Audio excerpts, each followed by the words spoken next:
Hi, it's Steve. Today we will be raw packing chicken.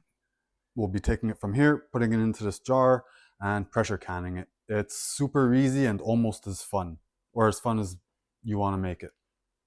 We'll get right at it.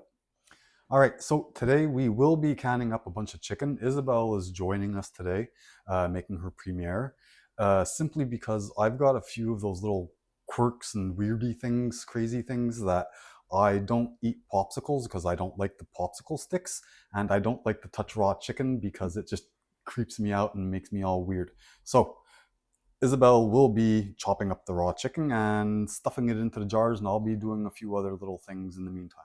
So we'll get at chopping up the chicken, and away we go.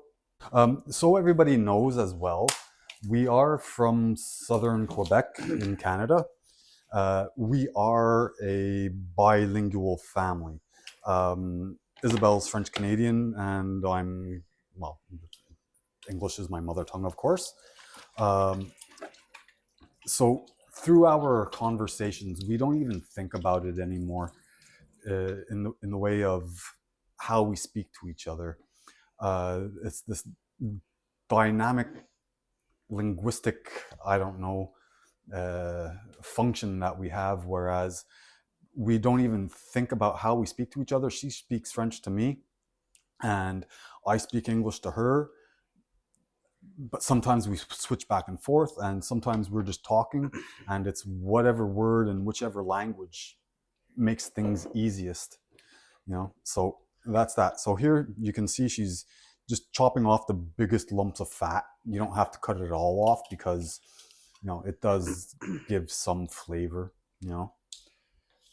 The other thing too about raw packing, cold raw packing, is you don't need to add any liquid or juice to it. It makes all of its own juice. We sat down and we've done all the figuring and ciphering about the cost of doing it this way. Like, we're kind of embarrassed to tell you what we got this chicken for, even on sale. It still winds up being gram per gram, ounce per ounce cheaper than Costco, those 6-pack cans that you can get at Costco.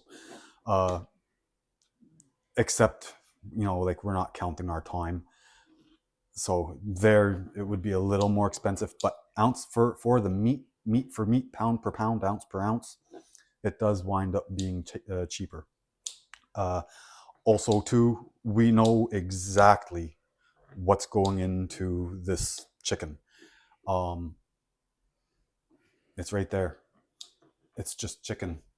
There's nothing else. On the Costco cans of canned chicken, it's really good, just the same. Like, we use it still in a pinch, but there's chicken, and they use broth and flavoring and a few other things. So we're not entirely. It's still good, but there are other ingredients and additives in their cans. So ultimately, again, it turns out we know exactly what we're putting into these jars. Um, And not even that, we can chop the size we want. So with the kid, it's easier when it's small piece. So this way I can cut it not too big. yeah, because one of our little humans is still not little, but little enough where he still takes his time to eat, and he's not going to gag down a big lump like that all in one sitting. Our older one, he might, but like this too, it makes it a little more manageable in the jars. The other fun thing about this too is that, just like our good friends at Costco, this chicken, when it's canned up like this, it is really not super pretty, not at all. You'll have heard and have seen on the interweb there, or in the YouTubeverse, uh, a few other people, they'll call this ugly chicken, and it's really not pretty. But again, this is one of those things that's super easy. It takes no skill. Again, just to be able to chop it up into little bits and chunks and lumps, stuff it in a jar gently to about a good 1.25 inches for headspace, and then the pressure canner does all the hard work. Like it's really just that easy.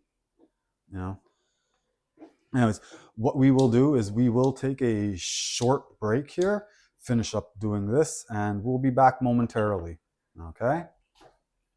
Okay. So that took like literally 8 minutes and 45 seconds to do, maybe a little bit more, 8 minutes and 50 seconds.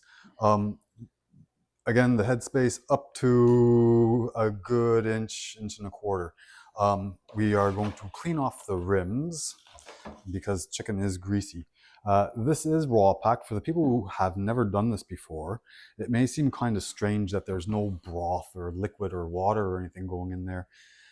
But this stuff does produce its own juices and acts as the conduit for the heat to get this all up to the good temperature. It the final product, usually the liquid inside doesn't come all the way to the top of the jar. There's some in there, but you don't have to worry about it. It holds just fine. The versatility of this stuff. This is really good for those days when you're not having a good day and you've got a bunch of screaming little mouths that need feeding. To make a sandwich with it, or a salad, to put it in a wrap. Super, super easy, super, super quick, and everybody likes it. When you're doing this, you can opt to put a little bit of salt in. We don't. There is also a difference between doing this with birds. Okay, here we are. Thought I was missing one. Birds that still have the bones in them. You can do this, and the time is shorter. For us, for this was boneless. With the pint-sized jars, these 500 milliliter jars, it's 75 minutes in the pressure canner at our elevation and our pressure. The quart-sized jars are 90 minutes, again boneless, but with the bones, it goes down to like 60 minutes or 65 minutes rather, and 75 minutes. So it does make a difference because, I guess, of the thermal mass that the bones can make and hold. With this too, though, the chicken it's important. We did and we do and we always do and always will take great care when we do this, because to clean up, as soon as we're done cutting and chopping or whatever, everything gets rubbed, everything gets with soap and water and bleach. Like, we don't take any chances because we don't want any kind of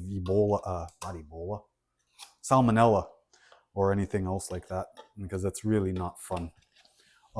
As usual too, we've gone ahead and put a little splash of vinegar in our pot, the pressure cooker. We are going back outside, so we're going to load all of these guys in.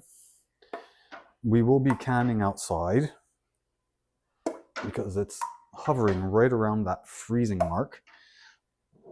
So it's still nice enough. I'll bring this out. And when we're done, I will come back out, or I'll bring the jars in and show you guys. All right. As far as the pressure canner goes, it's to follow whatever the manufacturer tells you to do for these. Whether it's by volume or by, some will say 3 inches or 2.5 inches or what have you. So I'm going to get the lid on this. I'm going to get this guy cooking outside. I will show you again that venting process. These guys, they will be pressure canned. They're only the pint-sized jars, so they will be pressure canned for 75 minutes because they're just the plain raw meat. Okay? All right. We'll be back in just a little bit. So here we are, as promised. It is venting. It just started. So what we're going to do is just let this sit and wait for 5 minutes or so. And then we will put the little jiggler doo-doo back on the vent hole and let it go for its required time of 75 minutes for us. Or not 75, I'll recheck again in the house, but it's got to go through its entire canning process. All right.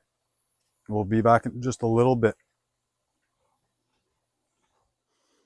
Okay, so there's a slight change in plans and scenery here.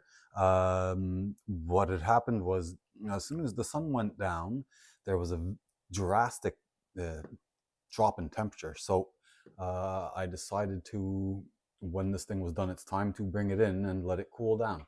So the little pressure safety close switch fell, which means, and it's been a few minutes anyways, that this can come off without any kind of danger. We open gently, and we open it away from our faces so we don't wind up getting blasted with a face full of steam. Everybody looks super fantastic in there. We'll put this over here in the sink or towards the sink. All right. There doesn't look as if the water is clear, so there doesn't look as if there was too much siphoning. There does, however, seem to be a couple of troublemakers potentially that may not seal. All right, whoops, I'm not supposed to do that. Got to be careful. If it interests anybody, for whatever reason,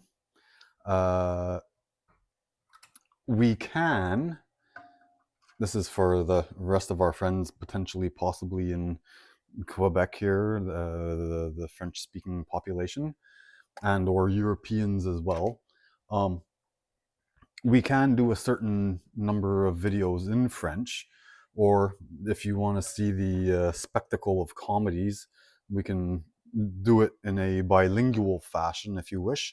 It'll open up some viewership, I suppose, and why not share the knowledge? It's only a good thing, I think. And these two guys, I think they didn't siphon, but they don't seem quite right. So we're gonna set these guys on the very end. That's 8 pots anyways. So we'll bring this a little bit closer. And you should be able to see them all bubbling and boiling. Look at that, aren't they fantastic? It's like alchemy, turning water to wine or lead to gold, and that's all the liquid, that's all its own juices and stuff that came out of there all by themselves. There's a surprising amount, actually. I'm surprised that there is so much. Usually there's not as much. Anyways, this is one of those things that you can use for a great number of things. At any rate, if this was at all helpful or useful to you in any which way, shape, or form, and or if you want bilingual content or French content or just more, let us know. All right. Thank you for your time. Thank you for your patience. Until next time.